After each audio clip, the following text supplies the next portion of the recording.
Welcome to the first video of the KabeerChampSports YouTube channel, or if you're listening this on Spotify for the podcast, welcome to the first episode of the KabeerChampSports podcast. Today we're going to be talking about, my reaction of the first round of the NBA draft. So the NBA draft was about like a week ago, and now free agency's kicking in. So I'm a little late to this. But I think that this would be it was an interesting draft, and we have to talk about it. A lot of things went down, still pretty fresh in my mind. So let's just recap this. Let's going forward. We're gonna do basically lottery, and then we're gonna talk about some other picks that I think are worth talking about. I guess I'm your host Kabir Chavla, and this is going to be a thing that I'm going to do 2 to 3 times a week for now.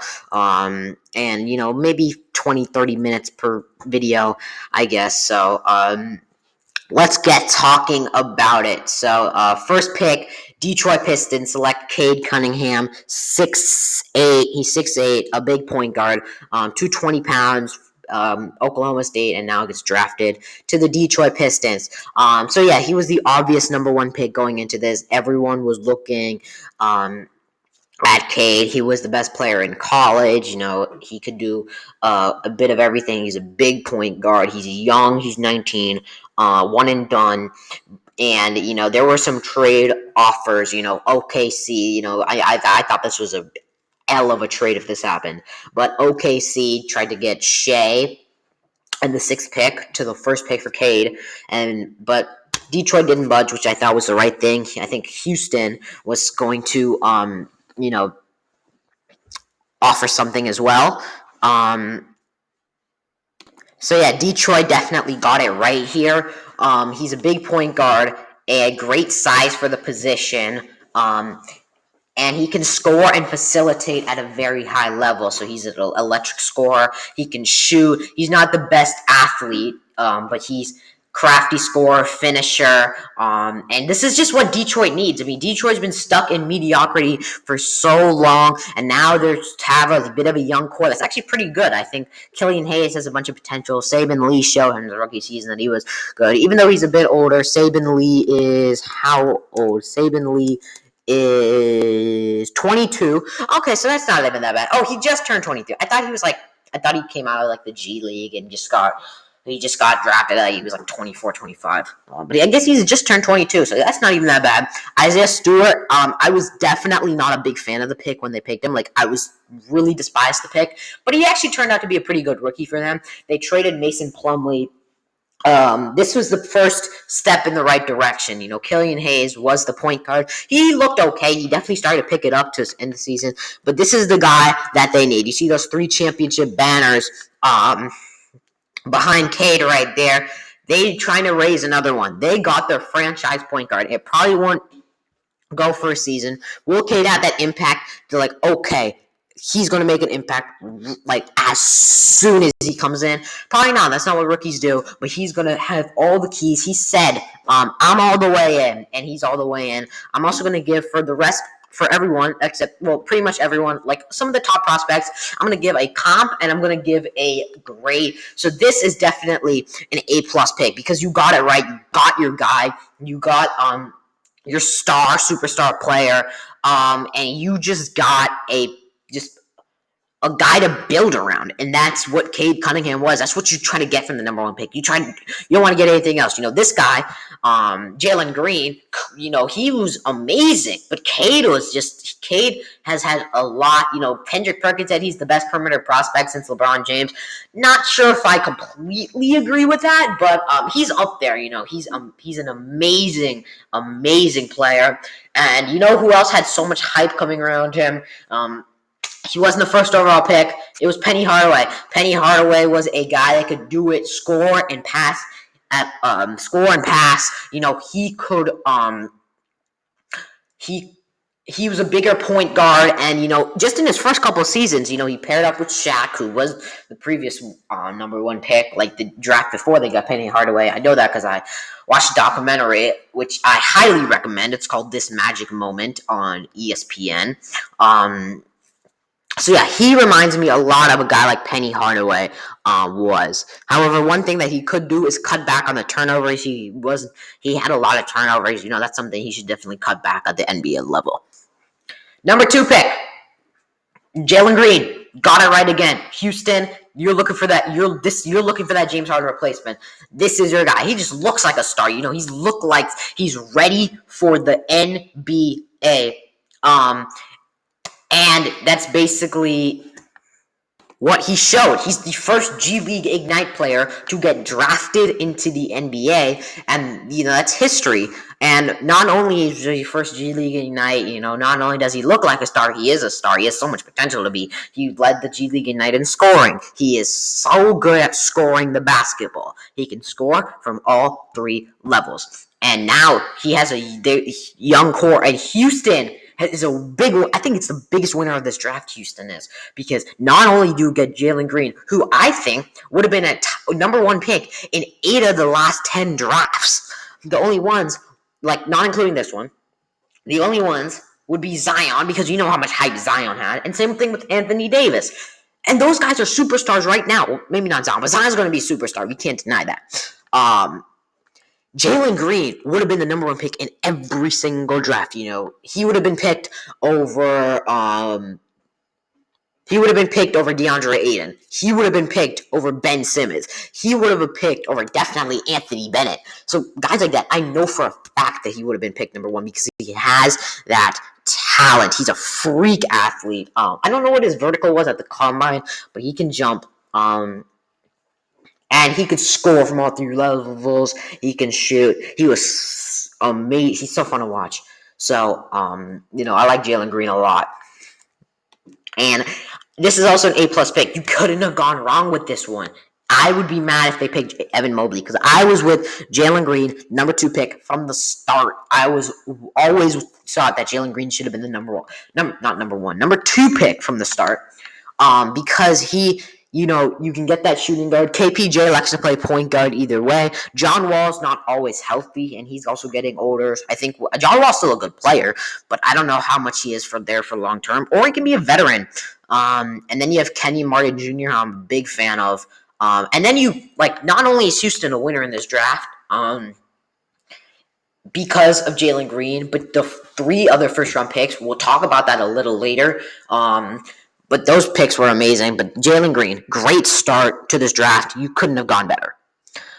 That is an A+ pick. And my comp for that is, a comp that we've seen a lot. It's not Jalen Green, Zach LaVine and Tracy McGrady. 2 athletic scores from all 3 levels. Zach LaVine just averaged 27 on 50% from the field and 40% from 3. That's the type of stuff that Jalen Green can do. And also, Zach LaVine's a 2-time slam dunk contest, and I already told you about how Jalen Green is a freak athlete. And T-Mac led the league in scoring, and Jalen Green has the potential. I'm pretty positive he has the potential. Next up, the 3rd overall pick to the Cleveland Cavaliers was Evan Mobley, big man out of USC. Want to know how tall he is? Well, I'll just give you a simple answer. He's a 7-foot guy who's 215 pounds. He played at USC and now got drafted to the Cleveland Cavaliers. And, that's big. He's a center/power forward, and he's definitely the best big man in this class. And he's a great big man. He's very versatile on defense. He's a great shot blocker. Excuse me. Sorry. Oh, what? But he could stretch his game out to beyond the arc. I don't know how much because I'll just admit, I'm not the biggest college guy. I'm more NBA and analysis about the players and ranking them and how, but yeah, he's a 30% 3-point shooter on 1 attempt a game, and that's for a 7-footer. That's, even though I know 30%, below average NBA standards, for a 7-footer, that's pretty good, and he can stretch his game. But he's also, one thing that he needs to work on, he's not that physical. He's low post offense. You're a 7-footer. You just got to, Like, I can't imagine how easy it would be to score as a 7-footer. Now, I'm not a 7-footer, obviously, but it's like, and I'm not in their shoes. But it has to be like you have to dominate down low. And Evan Mobley is not the best at that. He's a good stretch guy. He is very versatile on defense, can shot block.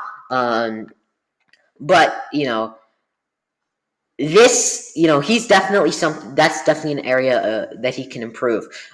So I was going to ask, what does this mean for Jarrett Allen in free agency? But the Cavs paid him some big money, 5 years, $100 million. I'm honestly not the biggest fan of that signing. I know some people are okay with it. I've seen some people that be okay with it, and some people that don't like it. I'm one of those people that does not really like the signing. That's a lot of money for a guy that's a shot blocker and not a great offensive player. Plus, you drafted a big man. Yes, Evan Mobley can play a power forward position.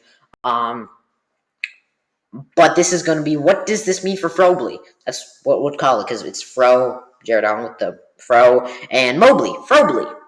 I like that nickname a lot, actually. I think it's pretty cool.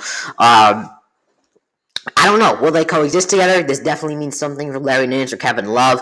I would be surprised if any of them were all four of those guys. I'm talking Mobley, I'm talking Allen. I know for a fact that they're going to stay there.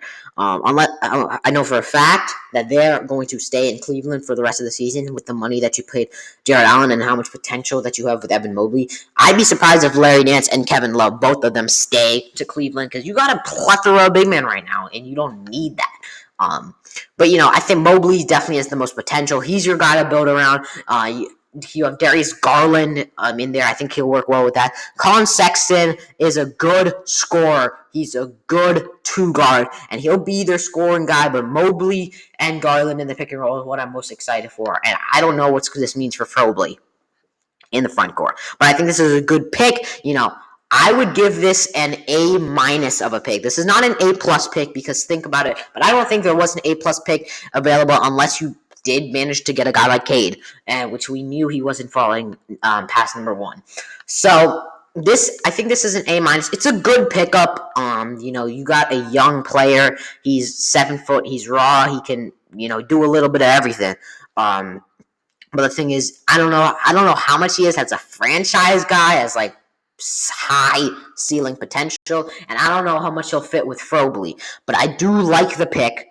There is slight concern. I don't have many concerns with Cade and Jalen Green. I think they can go in and do what they do, and I think their system is perfect for that. Mobley, I think for maybe, that could be true, but there's still a little bit of question marks, and I don't see him having a Rookie of the Year campaign. I think he'll be a solid big man, and I think he will develop into a good All-Star. Hopefully he becomes an All-Star big man, which is why, getting him with the 3rd pick, talent-wise, that's amazing. Great 7-footer, can do a bit of everything, and he's young, and he can be your guy to build around. Talent-wise, 3rd pick, good. Just it's not an A or A+ because of the system around him. And my comp for him would be Chris Bosh and Bam Adebayo. Chris Bosh could stretch the floor. He ended up stretching the floor in Miami, but he was a bit more of an inside guy. But he also could hit the mid-range stuff at Toronto. He used to be an all-star 20 and 10 guy. Mobley can definitely become that. I don't think he has the tools right now in Cleveland, and Bam. One thing that Bam does is very versatile defender. That's what my connection was with Bam. However, the thing that I said Evan Mobley lacks is low post offense. Bam's pretty good at that. He's pretty physical inside, especially from being like 6'8" to Mobley 7 foot. And Bam's more physical inside. But other than that, versatile defender, I think that comparison makes sense. All right, 4th pick, Scotty Barnes to the Raptors. Kind of the first big surprise of this draft. I was kind of shocked. I was not watching the draft. I was tracking it on my phone because I was out somewhere. But I was tracking the draft, and this was like the first big surprise of the draft. It wasn't like shock, eye-boggling, because I know Scotty Barnes was projected to be top 6, top 5 prospect. I thought he'd go either 5 or 6. But I was shocked, not just because that the Raptors took Scotty Barnes, but of the guy that they passed on to get Scotty Barnes, which is the one right next to Scotty Barnes on your screen. It is Jalen Suggs. But we'll talk about Scotty Barnes first. His strengths, he's a good defender. He's a really good defender. He's can play point guard to power forward. He played some point guard, but he's more of like a wing. But he can play. He can handle the ball, and he's a good passer. And he's a good player. He has a nice size. 6'9", 227. He played under a great defensive system. We've seen Patrick Williams. And Devin Vassell, those are good defenders. They're mainly known for their defense at Florida State, and so is Scotty Barnes. However, my problem with this is, well, first off, Scotty Barnes is not a great shooter. He could develop into, OG Anunoby was not a good shooter coming out of the draft, and he now is a 3-and-D. I think he's a 40% three-point shooter, if I'm not mistaken. I think, what is his percentage looking like? This season, he shot 40. Yeah, he's a career 37.5% shooter from three. And he did not turn out to be he was not a good shooter in college. But then he developed into one. And now we all know how good a defender OG Anunoby is. So he could do something like that. I don't know. But Scotty Barnes was not a good shooter at college. He's probably not going to hit many jumpers in his first season. And Jalen Suggs, almost a national champion, was a big winner, and Kyle Lowry, he was going to be the Kyle Lowry replacement. As we know now, at the time we didn't know, but now Kyle Lowry is gone. He's in Miami, which we'll talk about in potentially my next video. We're not talking about free agency stuff. Kyle Lowry's gone. He's in Miami. So basically, this was Jalen Suggs. You had that point guard next to Freddie. Are you going to run Malachi Flynn at the point guard now? I don't know about that. But Jalen Suggs was the way to go, because to get that Kyle Lowry replacement, Kyle Lowry has been he's been your point guard for I don't know how many years, but it's been a while. And Jalen Suggs possesses those same qualities. I think he possesses some of the that might be who he compares to. He's a good defender. He's athletic, not like Kyle Lowry, but he's athletic. And he's a good passer and a good decision maker. He's not super flashy, but he does his job right, and he hits big time shots when it matters. Kyle Lowry kind of does that too, he's kind of an underrated part of his game. But that was the guy you needed to pick. Jalen Suggs was almost a national champion. Scotty Barnes is not a great offensive player, but he's a good defender, and he has potential. And listen, right now on the surface is the B- pick. I'm not the biggest fan of this pick, not just because of how not good of a shooter Scotty Barnes is, but who you passed on. The original, I say, if there's no one that I had a definite pick to Toronto, this would be maybe a B+ pick. This is a B- pick because Jalen Suggs was your guy. Toronto's in a tough spot right now. You have OG, Scotty Barnes, and Siakam. That's kind of in a tough spot right now. So listen, you had to pick Suggs up. Is Pascal Siakam gone? But how is this going to work? Toronto's in a tough spot. I don't see them being a playoff team selecting Scotty Barnes over Jalen Suggs, to be completely honest. It was such a surprise. It was, it wasn't as big of a surprise as some of the other picks we're going to talk about. It was a shocker, I think. It wasn't, it wasn't a curveball, but it was something kind of odd, something different about it that we weren't expecting. Kind of like, last year, Patrick Williams going 4. Similar to that. Patrick Williams, Scotty Barnes was barely top 10. Then he rose up to 5'6". And, Patrick Williams was a big riser. But then it was kind of a curveball, just surprise seeing him going at 4. And it's kind of the similar thing with Scotty Barnes, I think. Then again, Patrick Williams had a pretty good rookie season. But they didn't really need anything. They needed the wing. The Raptors, the last thing they need is a wing. So it's so weird why they picked Scotty Barnes. Let's talk about Jalen Suggs, though. Jalen Suggs, we all know this shot, half-court shot. This guy hit one of the biggest shots in recent college basketball memory. Oh, yeah, before I do that, Scotty Barnes, my comps for him was Draymond Green and Ben Simmons with more of a shot. He's willing to shoot it, but I think the versatility of both of those players definitely shows Scotty Barnes. But yeah, he fell to 5 because Toronto passed on him, like we just discussed. And Orlando, they have a bit of a. He's going into a crowded backcourt. So I wouldn't be surprised. I wasn't going to be surprised if they took Kuminga over Suggs, and Suggs fell out of the top 5, and OKC would have got a complete steal. But that actually didn't happen. They went with Suggs. And that's a decent pick. You get it's especially since he fell to you, which was huge. He can play the point guard or shooting guard, but you're getting into a crowded backcourt. You gotta realize that Markelle Fultz, who I really like, I think he's really good. I just think the injuries have been unfortunate to him. Cole Anthony had a really solid rookie season.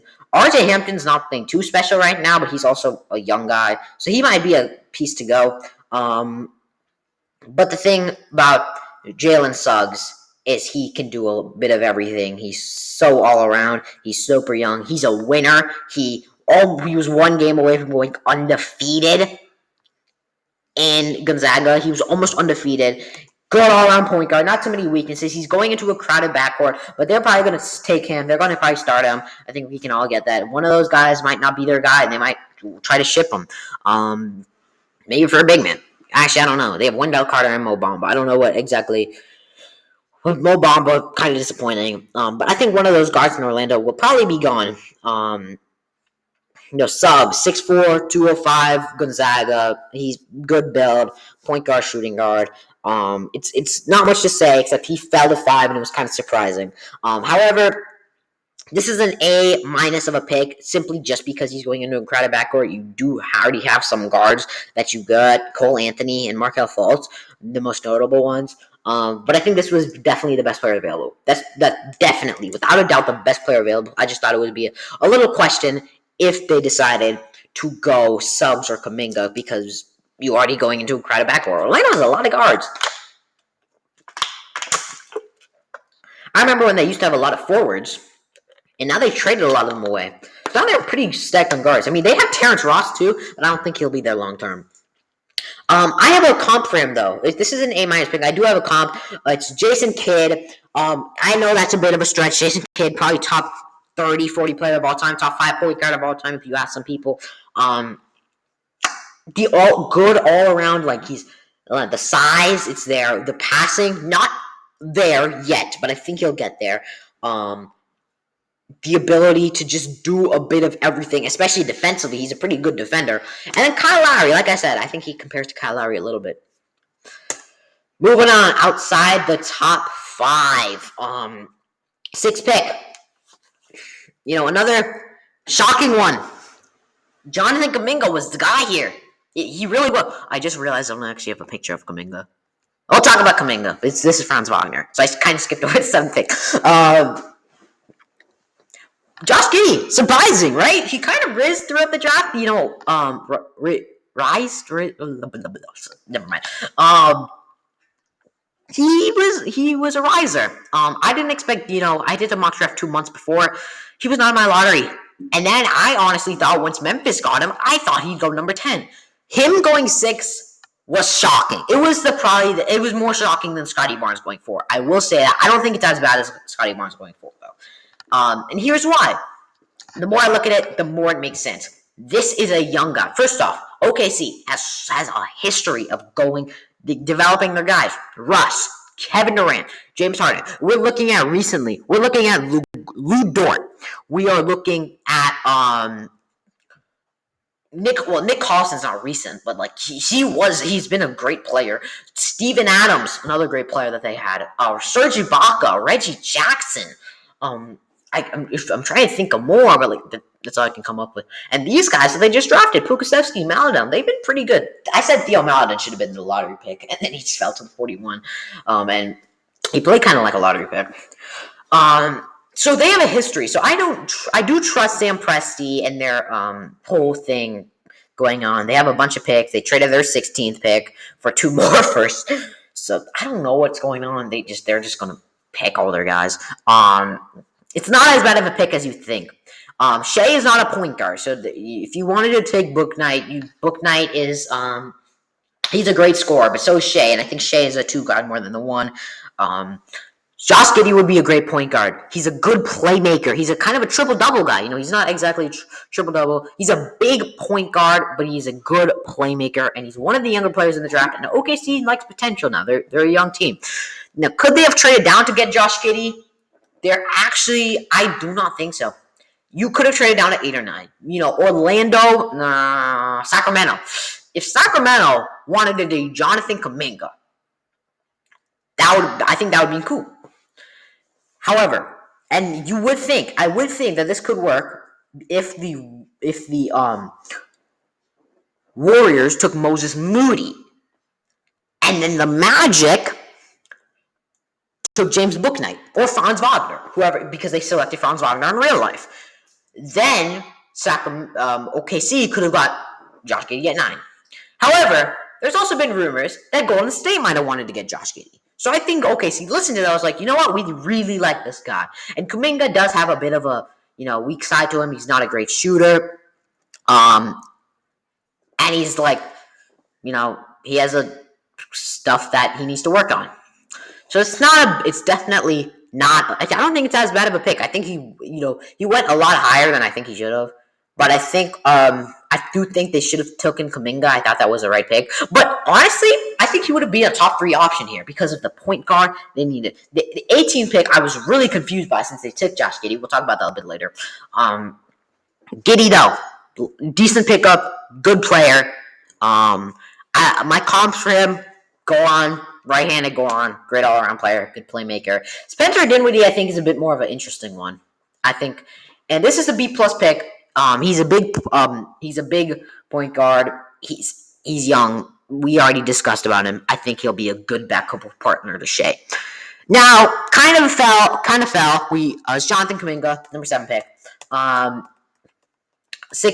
210, second player drafted out of the G League Ignite. And it makes sense, man. I think Golden State was eyeing Moses Moody, and I was shocked, so many times, about how many times Moses Moody fell. So many times. I don't know how. He fell at the end of the lottery, but we'll talk about that. He's not a great decision maker, and he could improve his shot selection. But one thing he's athletic. He has a lot of potential. He brings defense. But he could learn to play off the ball. This is an A pick because he fell. He's your wing, and I do believe if you decided to keep your pick, this would be the guy that you wanted to keep your pick on. Because I do believe that the Warriors should not trade any of those guys because they had a W of a draft. I don't think it was as big as the Rockets, but I think the Golden State Warriors had a W of a draft simply because of the Kuminga and Moody selections because I think they both fell. I was shocked with the I thought Kuminga was going to go 6. I'm not too mad at Giddey going 6, but I do believe Kuminga should have gone 6. And they got him at 7. I did think that he had maybe the lowest floor. If he did not live up to expectations, he wouldn't be as good as some of the other guys would. But he has so much potential, and he was amazing in high school. He's been a top prospect for years, and this is a guy, who can bring some good defense. I think one thing that was super important out their Warriors draft picks was they took pressure off Clay, because Clay's return, he's coming off 2 major injuries. He's not going to be as good. A pick, I like his finishing ability, but he could work on his shooting. That's some things that Pascal Siakam is also pretty decent at. Finishing, defensively, he's pretty good. He's a good, he can guard some guards as well, quick guards. So I think Pascal, I've seen them Jalen Brown comparisons, but I don't like him. I'm a Celtics fan, and I honestly do not like the Jalen Brown comparisons. I don't think he's nowhere near as good of an offensive player that Jalen Brown can be. I see more Pascal Siakam in him. 8 pick, Franz Wagner. He's 6'9", 220. He went to Michigan, and now he's to Orlando Magic. This is the Magic's second pick of the draft. He's the second Wagner in the league. I don't know. It's a decent pick, I guess. I was like, okay. When I reacted, because I was doing DraftCast, I was like, okay. But then I realized one thing that I think does downgrade this pick a little bit. is that James Bouknight. One thing that if you look at their roster, they lack that scoring punch. They don't have that shooting guard. James Bouknight has that. James Bouknight was a 20-point scorer at UConn, and I'm surprised. I thought Orlando had a great pickup in him, but they took Franz Wagner instead, who, don't get me wrong, is a good defender. He can guard quick point guards. He's a decent shooter. One thing I think he would have is these next couple picks are kind of head-scratching to me. I think Franz Wagner would have been a great pick in Sacramento, which is at number 9. I think he would have been a great pick, to help with their defense as well, because they're not a good defensive team. Originally, like I thought Scotty Barnes could have gone and fell to 9, but that didn't happen. I didn't think he would, leading up to the draft, but maybe 2 months before, I did think that Scotty Barnes could go 9 to Sacramento, and that would be the best thing that's happened to him. Imagine if Scotty Barnes went 9. That would have been the best thing that's happened to Sacramento in so long. I think they fumbled the bag, of course. We'll talk about that. He's a good player. He's a decent player. I just think they should have picked Bouknight. They lack a shooting guard. They lack a go-to scorer. Wagner doesn't provide any of that. So, I don't know how Magic fans feel about that, but I honestly think they should have gone Bouknight. I thought they should have gone Bouknight. 9th pick, Davion Mitchell. Such a head scratch. He's an NCAA champion in Baylor. He's 6 foot, which is short in NBA terms. That was such a head-scratching pick. Oh, I don't know. You're building block. You've not made the playoffs, but like many teams that have not made the playoffs, you have a building block. Your building block is a top 5 point guard in the league right now. That's De'Aaron Fox. You had Tyrese Halliburton, who's one of the best draftees last year. Why do you go around and pick another 6 foot point guard? Makes no sense. It makes no sense. Now, one thing I do like about this pick, one thing that they, if they let go of Buddy Hield, they won't have as much shooting. They also won't have much defense. They already are one of the worst defensive teams in the league. That makes sense. But why? I think they kind of lucked out, not getting Franz Wagner. I think that would have been a good pick. Jalen Johnson would have been an amazing pick up here. I wanted to see Jalen Johnson go to Sacramento. I thought that would be the pick. I wouldn't even be super mad about Bouknight just because of the fit there. And Moses Moody, I don't know. Moses Moody should have gone there too. Moses Moody had 3 indeed. I would have been perfect for Sacramento. Instead, they picked Davion Mitchell. They already pick a small point guard where they already have a top point guard in the league. They missed out on Franz, but they could have taken Jalen Johnson. He's a solid 3-point shooter, and he could help the defense. But the fit makes literally no sense. He's also not a great free throw shooter, but he's a good 3-point shooter. So I don't know how that works. That's a C- of a pick. I did not like that pick. It's one of the worst picks in the first round, in my opinion. Another, not a great pick, weird pick, I would say. It's such an odd pick. For me, was I decided I not actually switched it up. Was Zaire Williams going 10th? He's 6'8". He's 185. Whoa. He's 185. I just realized. 185. Davion Mitchell's 205, and he's 6 foot, so that's pretty skinny. He went to Stanford. He was a great high school player, but he struggled at Stanford. And the weirdest thing, they made a trade. They traded up from 7th to 17th to 10th. I get that they got Steven Adams and Eric Bledsoe, which are good picks, but you traded up, and you could have had Zaire Williams at 17, I guarantee you. You took him at 10. I'm not bad. Zaire Williams is a good player. I think he's struggled at Stanford. I don't know completely much about him, but it's just he was around. I pull up my mock draft from 2 months ago. I had Zaire Williams going 17 to the Memphis Grizzlies. You could have. I like the pick over there, but just 10 trading up. These last 2 10. I don't think he's as bad as the 10th pick from last year, Jalen Smith, because I knew from the start I had that as an F pick. But I'm not the biggest fan of this pick. It's a C pick. It's such a weird pick. He's not a great season at Stanford, but he still has potential. And the thing about Memphis, though, that kind of makes this a C and not C- or D+, is because they've been great at drafting the wings. The wings. And I just great draft from John Morant, great. Jared Jackson Jr., great. Brandon Clark, He didn't play in the playoffs, but he's a great player. Dillon Brooks. Can't forget about Dillon Brooks. They got him in like late first round, and he was averaged 25 in the playoffs. Desmond Bane, great rookie. Who else?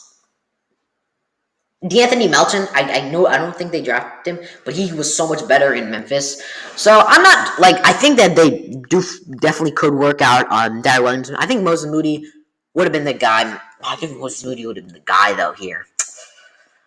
I think he would have been the guy. They would pair so well with John Morant. He fell and I don't know why the Magic, the Kings, the Grizzlies, they passed up on Moses Moody. That's why I was talking about why is Moses Moody falling so much?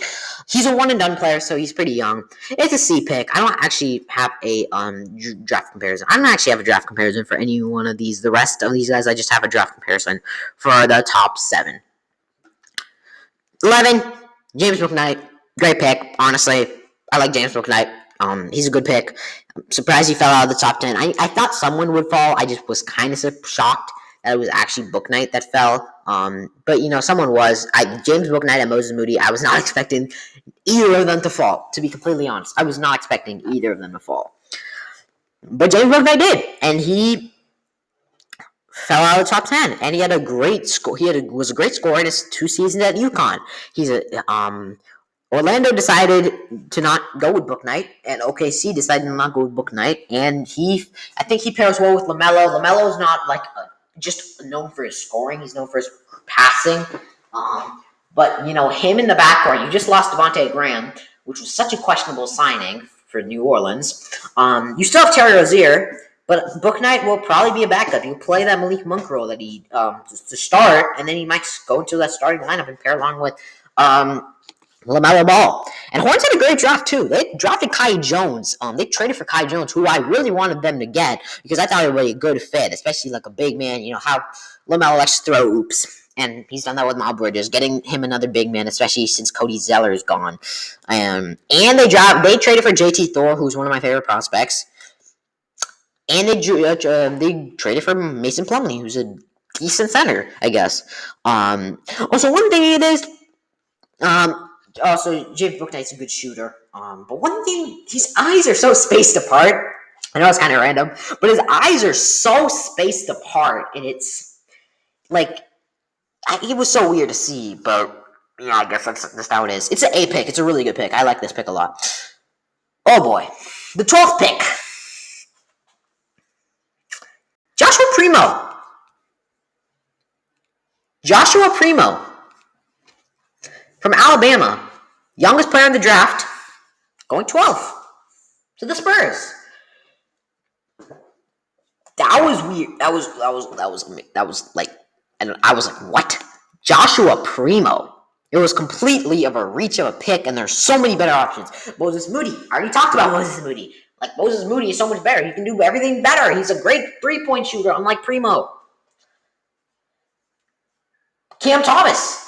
I thought he would be a great fit in San Antonio. He's an amazing scorer. And Cam Thomas kind of went where I thought Jordan Primo would have gone, in that 27 range.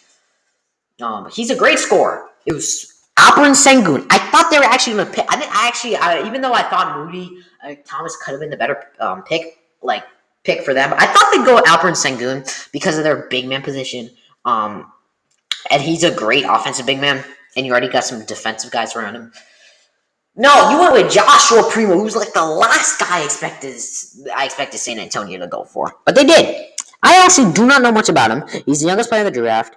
I wasn't even expecting him to go here. He wasn't even expecting him to go here. I heard that he was he said shut up as soon as his agent called him. He wasn't even at the draft. He said shut up as soon as his agent called him that he was going 12th overall. He was like, no way, shut up. That just tells you all about it. I don't want to doubt Joshua Primo. I kind of did that Jalen Smith. I was right, but I also kind of did that with Patrick Williams. I wasn't actually too critical of Patrick Williams. It's a reach of a pick from the surface. So I was really confused about that. Who was our pick last year? Oh, Devin Vassell. What happened to Devin Vassell? I've not heard a single buzz about Devin Vassell. What did Devin Vassell do last year? That was not a good pick. I think they missed out on Tyrese Halliburton too, if I'm not mistaken. because I did the NBA draft stream on Sportscaster, which is another broadcasting site. I did that. Like, it's been like 8 months I did that, and I was like I stopped streaming for a little bit, and then once I was going to come back, but then it was completely dead. So I have no idea. Well, oh boy, Devin Vassell, 5 points. That probably makes sense why I have not heard a single buzz about him. Okay. Oh, let's wrap stuff up now. So wrapping up the Lowry, Chris Duarte, also Joshua Primo, D pick, didn't like it. Chris Duarte, it's a Pacers type pick. He's a veteran that can use I think one of the oldest players in the draft, but it doesn't hurt the Pacers. The Pacers are trying to get a playoff push. He was a good scorer in Oregon. He's from the Dominican Republic, which is cool. I don't recall, other than Al Horford, I don't recall another Dominican Republic player. So that's really cool to see. He was a vet college player. He'll come right in Indiana and be somewhat like I thought Corey Kissbert could have gone here, but I'm not too mad at Chris Duarte. He can replace the Aaron Holiday role because Aaron Holiday left to Washington, which I think is a pretty good pickup. He kind of rised up draft boards, which I'm not mad at that pick. It's not like oh my god, they got him for free. No, B+ pick. It's a pretty good pick. I can't be too mad at that. Not much else to say. Finally. He fell right here. This guy, Moses Moody. Man, I did not expect Moses Moody to go 14, to be completely honest. He's 6'6", 205. He's from Arkansas. The Warriors could have gone for him at 7. If Domingo got drafted, I thought the Warriors could have gone for him at 7. He fell at 14, which was a miracle for them. But so many teams passed up on him. Like the Grizzlies. They picked Zaire Williams. I thought they traded up. I thought they traded up to get a guy like Moses Moody. Nope, they picked Zaire Williams. The Magic picked Franz Wagner, who is not that scorer that, like I said, that they kind of lack, that they needed Moses Moody. Or Bouknight. I wouldn't be too mad at Bouknight, but Moody also gives them more defense. The Kings needed that. Like, they don't need another 6-foot point guard. The Spurs, we already talked about them. Like, why they picked Joshua Primo. And then the Pacers, I thought, I'm not actually super mad at the Pacers. We'll cross them off the list. Chris Duarte, it's fine. Crazy good draft from the Warriors. 2 steals that they got. Kuminga and, Kuminga not as much, but Moody definitely. And he, like Kuminga, he takes pressure off Clay's return, not just for the defense, but for the offense as well. I think, Clay doesn't have as much pressure. Don't expect Clay to come back as Klay Thompson. I'll just tell you that. He's a 3-and-D guy. Similar to Mikal Bridges. Mikal Bridges was a guy that was, but he has he's a lot more hyped up on than Mikal Bridges coming out of the draft. But they're both pretty good players. He played with Cade in high school. I remember that, and he's a good player. And I'm just surprised he went to 14. And Warriors got a W of his draft. It's an A pick. It's an A pick for me. I like both of these A picks, that's a W of a draft. If you get 2 of your lottery picks as A's and steals, W of a draft. What? I'm so confused why the Grizzlies and the Spurs didn't take them. That's just so confusing. All right. So other guys I also want to talk about before we wrap this show up is Cody Kissbert to the Wizards. Kind of like the pick. He brings them some more shooting, but it's kind of confusing they went with the older prospect when they just traded Russ. This was when they didn't trade Russ. Actually, no, Russ was on draft night, right? So they did trade Russ. But if you told me before that the Warriors were going to trade Kissbert before draft night, I would have been like, cool. But now it's kind of questionable because they traded Russ. Alperen Sengun, great pickup for Houston. Christian Wood's more of a power forward, I think, in my opinion. So Sengun, like that pickup a lot. Thunder traded him for 2 first-round picks, and that's also why the Rockets got a W of a draft, along with Usman Garuba. Sengun's not a great defender. One thing that Usman Garuba can do is defend. And Josh Christopher, I know he's a good scorer. W of a draft. Jalen Johnson, I thought he'd be a top 10 prospect, to be completely honest. Top 10 prospect? Nope. 20. Great pickup for the Hawks. Can't stress that enough. It's a great pickup. Kai Jones, already kind of talked about him. Great next to LaMelo. Trey Murphy brings them some shooting. He's been kind of questionable in free agency, but I thought that's a good pickup for the shooting that he brings. He's 50, 40, 90 in college, which is impressive. Cam Thomas, get richer, get more scoring. Yeah, I guess. Get more scoring. And Trey Mann, kind of confused with this because they drafted Josh Giddey. But yeah, that's kind of like my recap. There's some other picks here and there, but that's my recap of the first round of the NBA draft. That's kind of like my reaction to it. I think the best picks would definitely be Cade, Jalen Green, but I like Moses Moody a lot. Alperen Sengun was a great pick. Jonathan Kuminga, great pick. Jalen Johnson, great pick. Sharif Cooper, he's not in the first round, but I think that was actually a really good pick for them. Book Knight, good pick.